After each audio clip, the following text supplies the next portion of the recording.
আজকাল আমরা প্রায় সবাই কিউআর কোড ব্যবহার করি।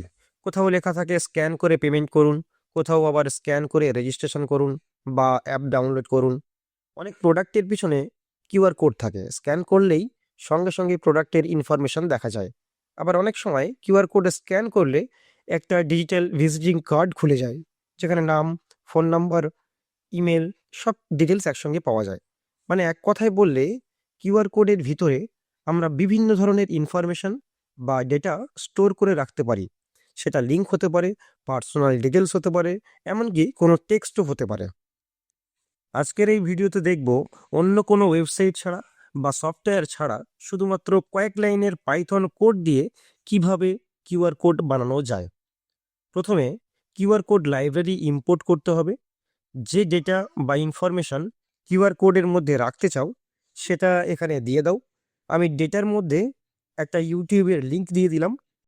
Next QR code dot make function QR কোডটা বানাচ্ছে। আর আর পরের লাইন আইএমজি ডট সেভ, এই লাইনটা কিউআর কোডটাকে ইমেজ হিসাবে আমার লোকাল ড্রাইভে সেভ করে দিচ্ছে। কোডটা এক্সিকিউট করার সাথে সাথে কিউআর কোড তৈরি হয়ে গেছে। এই যে দেখতে পাচ্ছ কিউআর কোডটা তৈরি হয়ে গেছে। এখন এই কিউআর কোডটা স্ক্যান করলেই এর মধ্যে কি আছে সেটা আমরা দেখতে পাবো। আমরা এখানে দেখতে পাচ্ছি ইউটিউবের লিঙ্ক রয়েছে। আমরা শুধু কোনো লিঙ্ক নয়, পার্সোনাল ইনফরমেশনও রাখতে পারি। এখন ডেটার মধ্যে আমি পার্সোনাল ইনফরমেশন দিয়ে দিলাম, যেমন নাম, ফোন নাম্বার, ইমেল দিয়ে এক্সিকিউট করলে দেখো আর একটা কিউআর কোড তৈরি হয়ে গেছে। এই কিউআর কোড স্ক্যান করলেই আমরা দেখতে পাচ্ছি যে পার্সোনাল ইনফরমেশন যা কিছু রেখেছিলাম, যেমন নাম, ফোন নাম্বার, ইমেল সব কিছুই দেখা যাচ্ছে।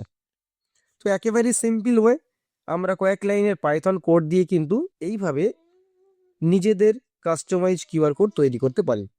কিউআর কোড শুধু স্ক্যান করার জিনিস না, এটা একটা পাওয়ারফুল ডেটা ক্যারিয়ার। তো এবারে তোমরা যারা ভিডিও দেখলে নিজেরা কিউআর কোড একটা তৈরি করে ফেলো। ঠিকঠাকভাবে হয়ে গেলে কমেন্ট করো, ইয়েস আই হ্যাভ ডান।